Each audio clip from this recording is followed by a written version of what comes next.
Hello नमस्कार दोस्तों, कैसे हैं आप लोग। आशा करते हैं आप सभी अच्छे होंगे और अच्छे से अपनी स्टडी कर रहे होंगे। आज हम लोग अपने यूपी होमगार्ड, यूपी पुलिस और लेखपाल की यूपी जीके की ब्रह्मास्त्र सीरीज की टॉप 50 एमसीक्यू की क्लास नंबर 16 लेकर आ चुके हैं। आप आज यानी 14 तारीख यानी आप सभी को मकर संक्रांति की बहुत बहुत शुभकामनाएं। तो चलिए बिना किसी देरी के क्लास को शुरू करते हैं। आज हम अपने नेक्स्ट टॉप 50 एमसीक्यू के इस क्लास में डिस्कस करेंगे। तो आपसे रिक्वेस्ट है कि क्लास में अंत तक जरूर बने रहिएगा। आपको बहुत महत्वपूर्ण क्वेश्चन इस क्लास में देखने को मिलेंगे जो आपके एग्जाम में सीधे यहीं से फंसेंगे। तो चलिए क्लास को शुरू करते हैं। आज के हमारे प्रश्न हैं उत्तर प्रदेश के सामान्य ज्ञान से जो 751 हमारे 750 प्रश्न की जो सीरीज है वो पूरी हो चुकी है। आज से हम 751 नंबर 51 नंबर प्रश्न से आगे बढ़ेंगे। हमारा पहला प्रश्न है कि उत्तर प्रदेश में सूरताल पश्चिम बिहार जो है वो कहाँ पर स्थित है। आजमगढ़ में है, बलिया में है, प्रतापगढ़ या फिर रायबरेली में। तो सूरताल पश्चिम बिहार जो है वो किस जिले में अवस्थित है। तो सूरताल पश्चिम बिहार आपका बलिया जिले में अवस्थित है। वहीं बात करें अगले प्रश्न की, तो अगला प्रश्न हमारा है कि जो उत्तर प्रदेश में पाइराइट्स हैं वो कहाँ पर पाए जाते हैं। उत्तर प्रदेश में पाइराइट्स कहाँ पर पाए जाते हैं। हमीरपुर, मिर्ज़ापुर, झांसी या फिर ललितपुर। तो उत्तर प्रदेश में जो पाइराइट्स हैं वो आपके मिर्ज़ापुर डिस्ट्रिक्ट में पाए जाते हैं। कहाँ पर? मिर्ज़ापुर में पाए जाते हैं। ललितपुर में आपका यूरेनियम और थोरियम जो है वो पाया जाता है। वहीं बात करें अगले प्रश्न की, तो अगला प्रश्न हमारा है कि उत्तर प्रदेश में किस जिले में पशु चिकित्सा विश्वविद्यालय अवस्थित है। उत्तर प्रदेश के किस जिले में, कौन सा जिला है जहाँ पर पशु के चिकित्सा के लिए विश्वविद्यालय क्या बरेली में है, कानपुर, मथुरा या फिर मेरठ में। तो उत्तर प्रदेश में जो पशुओं के चिकित्सा के लिए विश्वविद्यालय है वो मथुरा जिले में अवस्थित है। कहाँ पर है? मथुरा में। वहीं बात करें अगले प्रश्न की, तो अगला प्रश्न हमारा है कि उत्तर प्रदेश में सबसे पूर्वी जिला जो है वो कौन सा है। उत्तर प्रदेश के सबसे पूर्वी जिला की बात करें तो क्या देवरिया है, बलिया है, सोनभद्र या फिर गाजीपुर है। तो उत्तर प्रदेश का जो सबसे पूर्वी जिला है वो कौन सा है। तो बलिया जिला जो है उत्तर प्रदेश का सबसे पूर्वी जिला है। कौन सा? बलिया जो है उत्तर प्रदेश का सबसे पूर्वी जिला है। इसी के साथ अगले प्रश्न पर बढ़ते हैं। तो अगला प्रश्न हमारा है कि जो प्रसिद्ध गायिका गिरिजा देवी हैं उनका संबंध किस किस घराने से है। प्रसिद्ध गायिका गिरिजा देवी का संबंध क्या लखनऊ घराना से, आगरा घराना से, बनारस घराना या फिर किराना घराना से है। तो प्रसिद्ध गायिका गिरिजा देवी का जो संबंध है वो आपके कौन से घराने से है। तो बनारस घराना से गिरिजा देवी का संबंध है। वहीं बात करें अगले प्रश्न की, तो अगला प्रश्न हमारा है कि सीमारिक जो अनुसंधान संस्थान है, कौन सा अनुसंधान संस्थान? सीमारिक अनुसंधान संस्थान वो उत्तर प्रदेश के कहाँ पर स्थित है। तो फिरोजाबाद में है, खुर्जा में है, कानपुर या फिर आगरा में। तो सीमारिक जो अनुसंधान संस्थान है आपके खुर्जा में अवस्थित है। कहाँ पर है? खुर्जा में। वहीं बात करें दलहन अनुसंधान संस्थान की, तो वो कानपुर में अवस्थित है। फिरोजाबाद कांच की चूड़ियों के लिए है। आगरा पेठा नगरी के नाम से जाना जाता है। वहीं बात करें अगले प्रश्न की, तो अगला प्रश्न हमारा है कि जनगणना 2011 के अनुसार जो महिला साक्षरता दर है वो कितनी है। क्या 57.2 है, 67.7 है, 77.3% या फिर 61.5% है। तो जनगणना 2011 के अनुसार जो है महिलाओं की जो साक्षरता दर है वो कितनी है। तो 57.2% महिलाओं की साक्षरता दर है। वहीं बात करें अगले प्रश्न की, तो अगला प्रश्न हमारा है कि ओबरा थर्मल पावर स्टेशन किस नदी पर जो है वह किस नदी के किनारे पर स्थित है। कौन सा? Obra thermal power. क्या सोन नदी पर, रिहंद नदी पर, बेलन नदी पर या फिर गंगा नदी पर। तो ओबरा जो है वो आपके कौन से रिहंद नदी पर स्थित किनारे स्थित एक थर्मल पावर स्टेशन है। अगले प्रश्न की तरफ बढ़ते हैं। तो अगला प्रश्न हमारा है कि उत्तर प्रदेश में उत्तर मध्य रेलवे का मुख्यालय है वो कहाँ पर स्थित है। क्या झांसी में है, प्रयागराज में, गोरखपुर या फिर वाराणसी में। तो उत्तर मध्य रेलवे का जो मुख्यालय है वो कहाँ पर स्थित है? तो उत्तर मध्य रेलवे का जो मुख्यालय है आपके प्रयागराज में अवस्थित है। वही बात करें अगले प्रश्न की, तो अगला प्रश्न हमारा है कि लाल बहादुर शास्त्री अंतर्राष्ट्रीय हवाई अड्डा जो है वो कहाँ पर स्थित है? जो लाल बहादुर अंतर्राष्ट्रीय हवाई अड्डा है वो जो है वो कहाँ पर है? क्या लखनऊ में है, कानपुर, वाराणसी या फिर कुशीनगर में? तो लाल बहादुर अंतर्राष्ट्रीय हवाई अड्डे की बात करें तो यह वाराणसी डिस्ट्रिक्ट में स्थित है। कहाँ पर है? वाराणसी में अवस्थित है। वही बात करें अगले प्रश्न की, तो अगला प्रश्न हमारा है, अगले प्रश्न को तरफ बढ़ते हैं। तो अगला प्रश्न हमारा है कि उत्तर प्रदेश के किस क्षेत्र में जो है वह सोनाकर झील अवस्थित है? कौन सा क्षेत्र है जहाँ पर सोनाकर झील स्थित है? क्या वाराणसी में है, गोरखपुर, लखनऊ या फिर मेरठ में?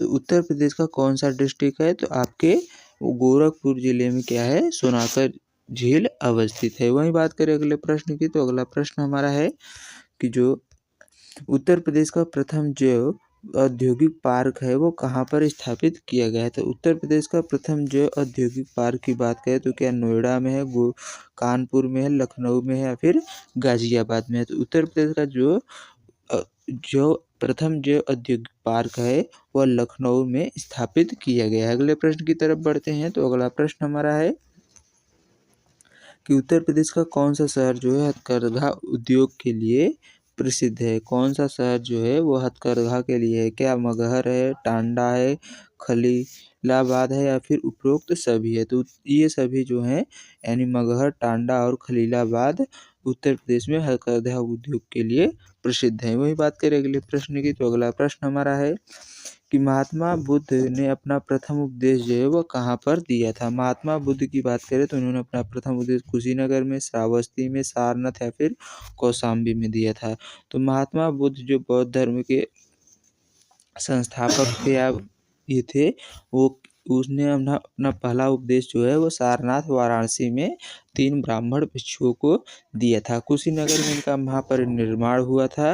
वहीं श्रावस्ती में इन्होंने सर्वाधिक उपदेश दिए थे। कौशाम्बी की बात करें तो कौशाम्बी भी एक बौद्ध धर्म से जुड़ा एक महत्वपूर्ण स्थल है। वही बात करें अगले प्रश्न की, तो अगला प्रश्न हमारा है कि उत्तर प्रदेश में रानी महल जो है वो कहाँ पर स्थित है? तो उत्तर प्रदेश में रानी महल की बात करें तो उत्तर प्रदेश में रानी महल जो है वो कहाँ पर स्थित है? क्या आगरा में है, झांसी में है, फतेहपुर सीकरी या फिर लखनऊ में है? तो रानी महल की बात करें तो रानी महल झांसी में अवस्थित है। वही बात करें आगरा की, तो आगरा पेठा नगरी के नाम से जाना जाता है। फतेहपुर सीकरी जो है वह अकबर के द्वारा बसाया गया था। लखनऊ की बात करें तो लखनऊ जो है इसे नवाबों की नगरी के नाम से भी जाना जाता है, जो उत्तर प्रदेश की राजधानी है। वही बात करें अगले प्रश्न की, तो अगला प्रश्न हमारा है कि उत्तर प्रदेश में सर्वाधिक नहरें किस भाग में पाई जाती हैं? उत्तर प्रदेश में सर्वाधिक नहरें का पूर्वी भाग में पाई जाती हैं, पश्चिमी भाग में, मध्य भाग में या फिर बुंदेलखंड में? तो उत्तर प्रदेश में जो सर्वाधिक नहरें हैं वो पश्चिमी भाग में पाई जाती हैं। कौन से भाग में? पश्चिमी भाग में सर्वाधिक नहरों की संख्या देखने को मिलती है। वही बात करें अगले प्रश्न की, तो अगला प्रश्न हमारा है कि उत्तर प्रदेश में उर्दू अकादमी की स्थापना किस वर्ष की गई थी? उर्दू अकादमी की स्थापना जो है वो उत्तर प्रदेश में किस वर्ष में हुई थी? तो उत्तर प्रदेश में उर्दू अकादमी की 1965 में, 1970, 1972 या फिर 1980 में? तो उर्दू अकादमी की स्थापना की बात करें तो 1972 में उर्दू अकादमी की स्थापना उत्तर प्रदेश में किया गया था। वही बात करें अगले प्रश्न की, तो अगला प्रश्न हमारा है कि उत्तर प्रदेश का सबसे छोटा जो पक्षी विहार है वो कौन सा है? उत्तर प्रदेश के सबसे छोटे पक्षी विहार की बात करें तो पटना पक्षी विहार है, ओखला पक्षी विहार है, सांडी है या फिर नवाबगंज पक्षी विहार है। तो सबसे छोटा पक्षी विहार जो है वो पटना पक्षी विहार उत्तर प्रदेश का सबसे छोटा पक्षी विहार है। इसी के साथ अगले प्रश्न पर बढ़ते हैं। तो अगला प्रश्न हमारा है कि institute of technology for handicap कहाँ पर स्थित है? आगरा में है, प्रयागराज में है, कानपुर या फिर लखनऊ में? तो institute of technology for handicap आपके कानपुर डिस्ट्रिक्ट में अवस्थित है। वही बात करें अगले प्रश्न की, तो अगला प्रश्न हमारा है कि उत्तर प्रदेश में रबर का मुख्य कारखाना जो है वो कहाँ पर स्थित है। तो रबर के मुख्य कारखाने की बात करें तो उत्तर प्रदेश के एक बरेली में है, मोदी नगर, सहारनपुर या फिर हाथरस में है। तो उत्तर प्रदेश का जो रबर कारखाना है वो कहाँ पर स्थित है, तो मोदी नगर में अवस्थित है। बरेली में क्या है, बांस नगरी या इसे सुरमा नगरी के नाम से जानते हैं। सहारनपुर में कागज उद्योग या पेपर इंडस्ट्रीज है। वहीं कहाँ है, सहारनपुर में पेपर इंडस्ट्री स्थित है। वहीं बात करें अगले प्रश्न की, तो अगला प्रश्न हमारा है कि कानपुर को और किस नाम से जाना जाता है। जो कानपुर है इसको और किस नाम से जानते हैं, क्या लेबर सिटी, उद्योग सिटी या पूर्व का मैनचेस्टर या उपरोक्त सभी। तो कानपुर को लेबर सिटी भी कहते हैं, उद्योग नगर भी कहते हैं और पूर्व का मैनचेस्टर भी कहते हैं। इसे चर्म उद्योग के नाम से भी, चर्म उद्योग सिटी के नाम से भी जाना जाता है। वहीं बात करें अगले प्रश्न की, तो अगला प्रश्न हमारा है कि बाढ़ सागर नहर परियोजना उत्तर प्रदेश का कौन सा जिला लाभान्वित होता है। बाढ़ सागर जो नहर परियोजना है इससे उत्तर प्रदेश का कौन सा जिला लाभान्वित है, क्या मिर्जापुर, प्रयागराज, सोनभद्र या ये सभी। तो बाढ़ सागर जो परियोजना है इससे कौन सा जिला लाभान्वित होता है, तो बाढ़ सागर से ये सभी यानी मिर्जापुर, प्रयागराज और सोनभद्र जिले जो हैं वो बाढ़ सागर परियोजना से लाभान्वित होते हैं। वहीं बात करें अगले प्रश्न की, तो अगला प्रश्न हमारा है उत्तर प्रदेश के किस जिले में एशिया का सबसे बड़ा उच्च न्यायालय अवस्थित है। तो एशिया का सबसे बड़ा उच्च न्यायालय क्या लखनऊ में है, प्रयागराज, कानपुर या फिर आगरा। तो उत्तर प्रदेश का सबसे जो उच्च न्यायालय है वो कहाँ पर है, तो प्रयागराज में है, जो एशिया का सबसे बड़ा उच्च न्यायालय है। इसमें 160 जो है वो जजों की मनोनीत करने की जो रहने की अनुमति है। वर्तमान में 120 जो जज हैं इसमें हैं। वहीं बात करें अगले प्रश्न की, तो अगला प्रश्न हमारा है कैलाश मेला जो है उत्तर प्रदेश के किस जिले में आयोजित किया जाता है। कैलाश मेले की बात करें तो क्या वाराणसी में, मथुरा में, आगरा में या फिर अयोध्या में। तो कैलाश मेला आपके उत्तर प्रदेश के किस जिले में लगता है, तो आगरा जिले में जो है कैलाश मेला आयोजित किया जाता है। सर्वाधिक मेले की बात करें तो मथुरा में आयोजित किया जाता है। अगले प्रश्न की बढ़ते हैं। अगला प्रश्न हमारा है कि उत्तर प्रदेश में अफीम का जो सबसे बड़ा उत्पादक जिला है वो कौन सा है। तो अफीम का सबसे बड़ा उत्पादक की बात करें तो बाराबंकी है, गाजीपुर है, कौन सा, बाराबंकी, गाजीपुर, जौनपुर या फिर बलिया। तो उत्तर प्रदेश का जो सबसे ज़्यादा अफीम उत्पादक जिला है वो कौन सा है, तो उत्तर प्रदेश में सबसे ज़्यादा अफीम जो है वो बाराबंकी जिले में होती है। अफीम की फैक्ट्री की बात करें तो गाजीपुर में है, जौनपुर को सिराजे हिंद के नाम से जाना जाता है। इसे जौना खां की याद में इसकी स्थापना की गई थी। बलिया की बात करें तो बलिया सबसे पूर्वी जिला है। अगले प्रश्न की तरफ बढ़ते हैं। तो अगला प्रश्न हमारा है कि के.एम. मुंशी जो है हिंदी संस्थान कहाँ पर स्थापित है। के.एम. मुंशी हिंदी संस्थान की स्थापना कहाँ पर हुई थी, बरेली में, आगरा में, लखनऊ या फिर मेरठ में।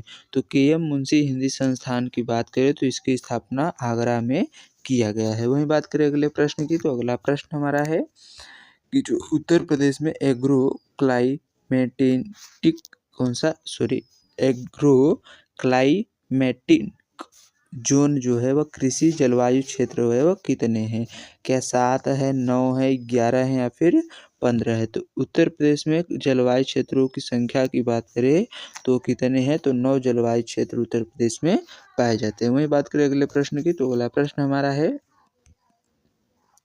कि गोविंद सागर जो बांध है उत्तर प्रदेश के किस जिले में अवस्थित है। गोविंद सागर जो बांध है क्या ललितपुर, झांसी, महोबा या फिर सोनभद्र। तो उत्तर प्रदेश का जो कौन सा, उत्तर प्रदेश में जो गोविंद सागर बांध है वो कौन से डिस्ट्रिक्ट में है, तो गोविंद सागर बांध, गोविंद बल्लभ बंद बांध की नहीं बात, गोविंद सागर बांध की बात करें तो ललितपुर में अवस्थित है। कहाँ पर है, ललितपुर में पाया जाता है। वहीं बात करें अगले प्रश्न की, तो अगला प्रश्न हमारा है कि उत्तर प्रदेश का राजकीय भाषा क्या है। तो उत्तर प्रदेश की राजकीय भाषा की बात करें तो क्या है, केवल हिंदी है, हिंदी संस्कृत है, हिंदी उर्दू या फिर हिंदी अवधी है। तो उत्तर प्रदेश की राजकीय भाषा जो है हिंदी और उर्दू है। वहीं बात करें अगले प्रश्न की, तो अगला प्रश्न हमारा है कि ताज महोत्सव जो है वो किस महीने में आयोजित किया जाता है? ताज महोत्सव की बात करें तो यह कौन से महीने में आयोजित होती है? तो क्या जनवरी में, फरवरी में, मार्च या फिर अप्रैल में? तो ताज महोत्सव जो है वह उत्तर प्रदेश में वो आपके फरवरी महीने में आगरा में आयोजित किया जाता है, क्योंकि वहीं पर ताजमहल अवस्थित है। वहीं बात करें अगले प्रश्न की, तो अगला प्रश्न हमारा है, अगले प्रश्न की तरफ बढ़ते हैं। तो अगला प्रश्न है कि उत्तर प्रदेश के किस स्थान पर शाकुंभरी देवी का जो मेला है वो लगता है? तो उत्तर प्रदेश में शाकुंभरी देवी का मेला जो है क्या मेरठ में लगता है, सहारनपुर, वाराणसी या फिर मुजफ्फरनगर? तो उत्तर प्रदेश में जो है शाकुंभरी देवी का मेला जो है वो कहाँ पर लगता है? तो शाकुंभरी देवी का मेला की बात करें तो ये कहाँ पर, सहारनपुर डिस्ट्रिक्ट में लगता है। अगले प्रश्न की तरफ बढ़ते हैं। तो अगला प्रश्न हमारा है कि उत्तर प्रदेश में भारत खंडे संगीत संस्थान जो है वो कहाँ पर अवस्थित है? भारत खंडे संगीत संस्थान की बात करें तो प्रयागराज में, लखनऊ में, वाराणसी या फिर आगरा में? तो भारत खंडे संगीत संस्थान जो है और लखनऊ में अवस्थित है। वहीं बात करें अगले प्रश्न की, तो और वाराणसी की बात करें तो यहाँ पर भारतीय कला भवन अवस्थित है। प्रयागराज में तो यहाँ पर इसे संगम नगरी भी कहते हैं, यहीं पर उच्च न्यायालय अवस्थित है। यहीं पर यूपीएससी का जो है वह मुख्यालय भी अवस्थित है। आगरा की बात करें तो आगरा में ताजमहल है, इसे पेठा नगरी के नाम से भी जाना जाता है। अगले प्रश्न की तरफ बढ़ते हैं। तो अगला प्रश्न हमारा है कि उत्तर प्रदेश के प्रथम मुक्त विश्वविद्यालय जो है वो कहाँ पर स्थापित हुआ था? उत्तर प्रदेश का प्रथम मुक्त विश्वविद्यालय जो है क्या इग्नू है, क्या राजश्री टंडन मुक्त विश्वविद्यालय है, बीएचयू है या फिर एमएयू है? तो उत्तर प्रदेश का प्रथम मुक्त विश्वविद्यालय जो है वो कौन सा है? तो कौन सा है उत्तर प्रदेश का प्रथम मुक्त विश्वविद्यालय? तो राजश्री टंडन जो मुक्त विश्वविद्यालय है वो उत्तर प्रदेश का प्रथम मुक्त विश्वविद्यालय है। वहीं बात करें अगले प्रश्न की, तो अगला प्रश्न हमारा है कि कबीर महोत्सव जो है वह किस जिले में आयोजित किया जाता है? तो कबीर महोत्सव की बात करें तो क्या वाराणसी में, संत कबीर नगर, मगहर में, गोरखपुर या फिर कुशीनगर में? तो जो जो आपका कबीर महोत्सव है वो संत कबीर नगर में, मगहर में आयोजित किया जाता है। वहीं बात करें अगले प्रश्न की, तो अगला प्रश्न हमारा है कि उत्तर प्रदेश के किस जिले को खीरी दुधवा राष्ट्रीय उद्यान स्थित है? जो खीरी दुधवा राष्ट्रीय उद्यान है वो क्या पीलीभीत है, लखीमपुर खीरी, बहराइच या फिर श्रावस्ती? तो उत्तर प्रदेश का जो खीरी दुधवा राष्ट्रीय उद्यान है वो लखीमपुर खीरी में अवस्थित है। इसी के साथ अगले प्रश्न पर बढ़ते हैं। तो इससे पहले कि पीलीभीत की बात करें तो पीलीभीत को उत्तर प्रदेश का छोटा पंजाब कहा जाता है। श्रावस्ती में जो है वो गौतम बुद्ध ने सर्वाधिक उपदेश दिए थे। वहीं बात करें अगले प्रश्न की, तो अगला प्रश्न हमारा है कि केंद्रीय पक्षी अनुसंधान संस्थान जो है वो कहाँ पर स्थित है? तो केंद्रीय पक्षी अनुसंधान संस्थान की बात करें क्या है बरेली, इज्जतनगर में, आगरा में, कानपुर या फिर लखनऊ में? तो केंद्रीय जो केंद्रीय पक्षी अनुसंधान संस्थान है जो बरेली, इज्जतनगर में अवस्थित है। वहीं बात करें अगले प्रश्न की, तो अगला प्रश्न हमारा है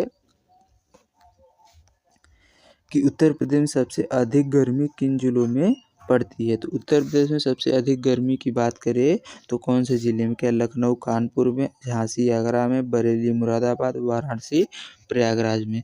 तो उत्तर प्रदेश में सर्वाधिक गर्मी झांसी और आगरा के डिस्ट्रिक्ट में पड़ती है। वहीं बात करें अगले प्रश्न की, तो अगला प्रश्न हमारा है कि जो है दुधवा राष्ट्रीय उद्यान को टाइगर रिजर्व कब घोषित किया गया था? जो दुधवा राष्ट्रीय उद्यान है उत्तर प्रदेश का उसको टाइगर रिजर्व की दर्जा कब मिला था? तो क्या 1977 में, 1987, 1997, 19 2007 में? तो दुधवा राष्ट्रीय उद्यान को टाइगर रिजर्व का दर्जा 1987 में प्राप्त हुआ था। वही बात करें सबसे पहले किसको प्राप्त हुआ था? तो 1986 से टाइगर रिजर्व जो है 1986 में टाइगर रिजर्व की स्थापना हुई थी 1 अप्रैल 1975 को टाइगर रिजर्व की स्थापना हुई थी। उसके बाद जो है टाइगर रिजर्व घोषित किया जाने लगा था। वर्तमान में जो है सिमलीपाल उड़ीसा का जो है वो टाइगर रिजर्व है। वहीं बात करें अगले प्रश्न की, तो अगला प्रश्न हमारा है 58वां है। कौन सा है? 58वें नंबर का है।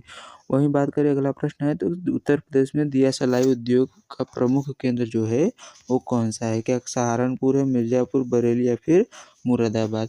तो उत्तर प्रदेश में जो दिया सलाई का प्रमुख उद्योग का प्रमुख केंद्र है वो बरेली है। कौन सा है? बरेली है। मुरादाबाद पीतल नगरी का है। सहारनपुर का पेपर उद्योग के लिए है। और मिर्जापुर जो है वहाँ पर जो है लाल बलुआ पत्थर पाए जाते हैं। वही बात करें अगले प्रश्न की, तो अगला प्रश्न हमारा है गोमती नदी का उद्गम जो है स्थल वो उत्तर प्रदेश के किस जिले से होता है? तो क्या लखीमपुर में, पीलीभीत, सहारनपुर या फिर बिजनौर से? तो जो जो गोमती नदी है इसका उद्गम जो है वो आपके पीलीभीत डिस्ट्रिक्ट से होता है। कौन से? पीलीभीत से। अगले प्रश्न की तरफ बढ़ते हैं। तो अगला प्रश्न हमारा है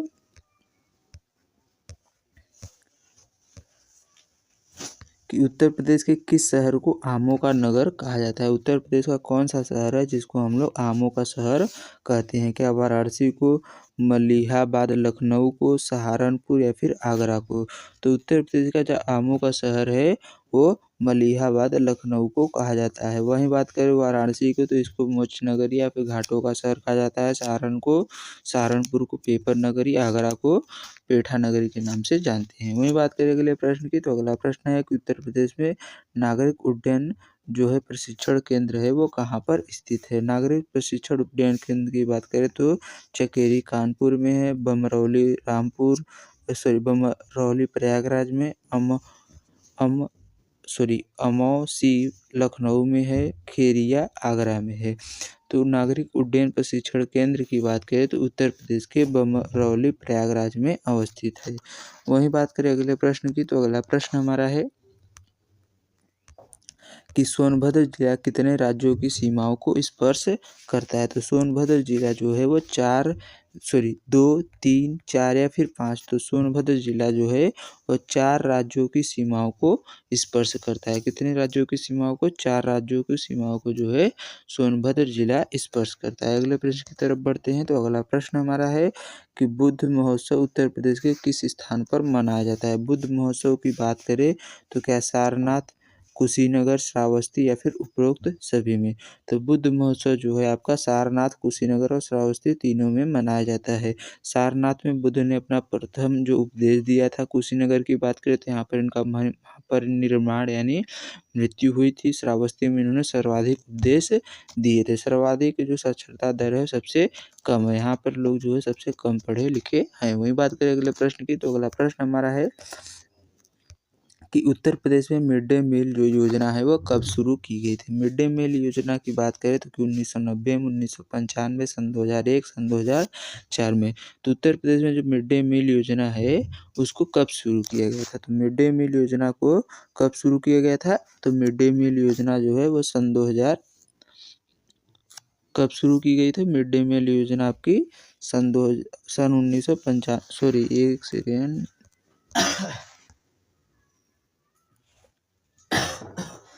मिड डे मील योजना की बात करें तो कब शुरू किया गया था? तो मिड डे मील योजना आपकी कब 1995 में ही शुरू किया गया था। वही बात करते हैं अगले प्रश्न की, तो अगला प्रश्न हमारा है कि उत्तर प्रदेश में पशु चिकित्सा अनुसंधान संस्थान जो है वो कहाँ पर स्थित है? उत्तर प्रदेश का जो पशु चिकित्सा अनुसंधान संस्थान क्या बरेली, इज्जतनगर में है, झांसी में है, मथुरा में या फिर मेरठ में? तो उत्तर प्रदेश का जो पशु चिकित्सा अनुसंधान संस्थान है और बरेली, इज्जतनगर में अवस्थित है। वही बात करें अगले प्रश्न की, तो अगला प्रश्न हमारा है कि चौरी चौरा प्रसिद्ध घटना जो है उत्तर प्रदेश के किस जिले में हुई थी? चौरी चौरा घटना जो है उत्तर प्रदेश के देवरिया में, कुशीनगर, गोरखपुर या फिर महाराजगंज में? चौरी चौरा घटना जो उत्तर प्रदेश के गोरखपुर में हुई थी। अब इसका नाम करके चौरी चौरा एक्शन कर दिया गया है योगी आदित्यनाथ के द्वारा। वही बात करें चौरी चौरा घटना से महात्मा गांधी ने असहयोग आंदोलन कर लिया था, वापस कर लिया था। अगले प्रश्न की तरफ बढ़ते हैं। तो अगला प्रश्न हमारा है कि उत्तर प्रदेश में बौद्ध जो परिपथ में कौन शामिल नहीं है? जो बौद्ध परिपथ है उसमें कौन सा स्थान शामिल है? कपिल वस्तु नहीं है, श्रावस्ती नहीं है, मथुरा नहीं है या संकिसा नहीं है? तो उत्तर प्रदेश का जो मथुरा डिस्ट्रिक्ट है वो बौद्ध परिपथ में शामिल नहीं है। कपिल वस्तु भी है, श्रावस्ती और संकिसा ये तीनों बौद्ध परिपथ में शामिल डिस्ट्रिक्ट है। वहीं बात करें अगले प्रश्न की, तो अगला प्रश्न हमारा है कि उत्तर प्रदेश के किस जिलों में नरोरा परमाणु बिजली घर अवस्थित है? नरोरा परमाणु बिजली घर क्या अलीगढ़ में है, बुलंदशहर में, आगरा फिर गौतम बुद्धनगर में है। तो उत्तर प्रदेश के किस जिले में नरोरा परमाणु बिजली घर स्थित है? तो नरोरा परमाणु विद्युत घर जो है बुलंदशहर में अवस्थित है। अलीगढ़ की बात करें तो यहाँ पर ताला के सर्वाधिक निर्माण जिसे ताला नगरी कहते हैं। आगरा में पेठा नगरी है। गौतम बुद्ध नगर में नोएडा जो सिटी है वो अवस्थित है। यहाँ पर जिसे जो है इलेक्ट्रॉनिक सिटी के नाम से भी जाना जाता है। अगले प्रश्न की बात करें तो अगला प्रश्न हमारा है कि रानी लक्ष्मीबाई का जो जन्म है उत्तर प्रदेश के कहाँ पर हुआ था? तो रानी लक्ष्मीबाई का जन्म क्या झांसी, वाराणसी, ग्वालियर या फिर कालपी में हुआ था? तो रानी लक्ष्मीबाई का जन्म है जो वाराणसी में हुआ था। ये झांसी की शासिका थी। वहीं बात करें ग्वालियर में इनका जो है समाधि अवस्थित है। रानी लक्ष्मीबाई के जो बचपन का नाम था वो मणिकर्णिका था। क्या नाम था? मणिकर्णिका इनके बचपन का नाम था। आप लोग हमें कमेंट में इनके पति और इनके पुत्र का नाम बताएंगे होमवर्क के तौर पे। तो आज की क्लास कैसी लगी आप लोग कमेंट करके ज़रूर बताइएगा, और क्लास अच्छी लगी हो तो अपने दोस्तों को भी ज़रूर शेयर कीजिएगा और हमें अधिक से अधिक सपोर्ट करिए। तो चलिए मिलते हैं नेक्स्ट क्लास में, तब तक के लिए अपना ध्यान रखिए। जय हिंद, जय भारत।